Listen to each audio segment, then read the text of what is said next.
Welcome back to the channel, everybody. I'm Lady Nyca, and with some Politricks, child, another edition of Politricks, okay? Republicans launched a two-front offensive against impeachment inquiry, right? The latest on the impeachment inquiry. The House has suspended business for the rest of the week to mourn the late Congressman Elijah Cummings. RIP to him. I didn't get a chance to do a story on him, but we did lose him a couple of days ago. More than 20 Republican lawmakers refused to leave the secure hearing room to protest closed-door impeachment proceedings, delaying a deposition for more than 5 hours. Top Republicans demanded Democrats call the whistleblower to testify publicly. In a 15-page opening statement earlier this week, William Taylor, the top U.S. diplomat in the Ukraine, testified on Tuesday that he grew increasingly alarmed over efforts by the U.S. officials to pressure Ukraine into investigating Trump's rivals. And on July the 25th, the call between Mr. Trump and the Ukrainian President Zelensky, Trump urged Ukraine to investigate Joe Biden. Okay, that's where we is so far. Now the House has suspended business for the rest of the week to mourn Congressman Elijah Cummings, who died last week. Cummings, who was chairman of the House Oversight and Reform Committee, was a key figure in the impeachment inquiry against President Trump. Okay. The House Republicans on Wednesday launched a two-pronged offensive against Democrats' impeachment inquiry, staging a 5-hour protest against the closed-door proceedings while issuing a formal request for the whistleblower's public testimony. The saga played out on Capitol Hill for most of the day Wednesday as Republican members gained access to a secure briefing room and refused to leave. The top Republicans on the committees leading the impeachment inquiry wrote a letter to Democrat Adam Schiff, the chairman of the House Intelligence Committee, requesting the whistleblowers testify publicly, a demand that was certain to be dismissed outright. 24 Republicans disrupted the impeachment inquiry by staging a sit-in in the hearing room where a Pentagon official was set to testify, protesting as they see as a secretive nature of the Democrats' investigation. Some of the GOP lawmakers brought their cell phones into the secure room known as SCIF, in violation of security protocol. House rules stipulate that only one committee member and authorized staff members are permitted to attend depositions like the one on Wednesday. The members of the delayed deposition of Laura Cooper, a Defense Department official who deals with Russia, Ukraine, and Eurasia, for more than 5 hours before eventually it got underway Wednesday afternoon. It finally reached a point to where members just said that they were so frustrated at the idea that they can't be a part of this and see what's going on. Said Republican Representative Jim Jordan, the ranking members of the Oversight Committee. We're at a standstill. We'll see what happens with today's deposition. Later on in the day, CBS News obtained a letter from the Republican ranking members of the committees demanding the whistleblowers testify in public.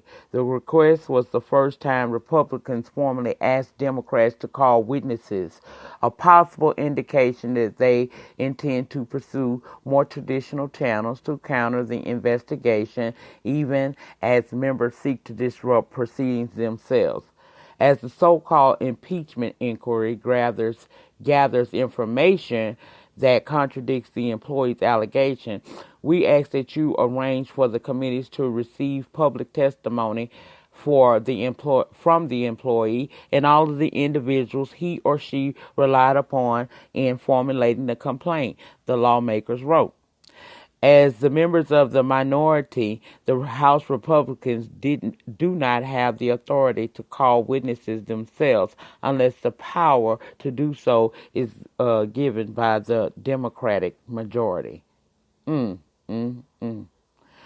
So they basically they they bucking a little bit, not much, but a little bit. They bucking. Do you think that whistleblower is going to give a public testimony? Do you really think that is going to happen? The child. Then Trump say that he was supportive of the Republicans who protested. Child, they doing sit-ins and everything over this man. If y'all don't feel like something is seriously wrong with all of this and how America is really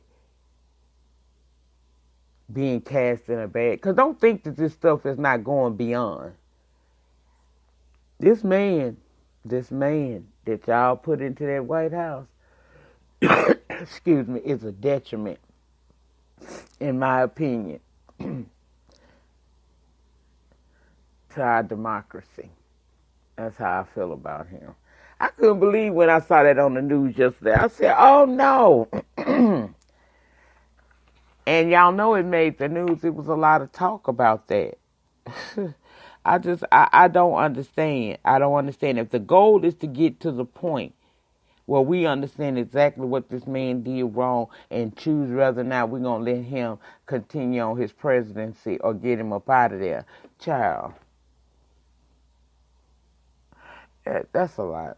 That's a lot. But that's the latest from yesterday on what's going on in reference to these proceedings. I will link the article to which I got this from down in the pinned comments. It's a long article. You guys can go over, and it's going to detail the timeline of events that led up to this and where we go from here. But I wanted you guys to be abreast because knowledge is power of what these people are doing. It's not going to be easy as you think to get rid of old Trump. And they definitely showing it. But I definitely don't believe that whistleblower is going to testify publicly. I just don't think so because there's too many risks at hand with that. I just don't think so. But we're going to see, y'all. I'll link it down below. Let me know what you guys think about this entire situation.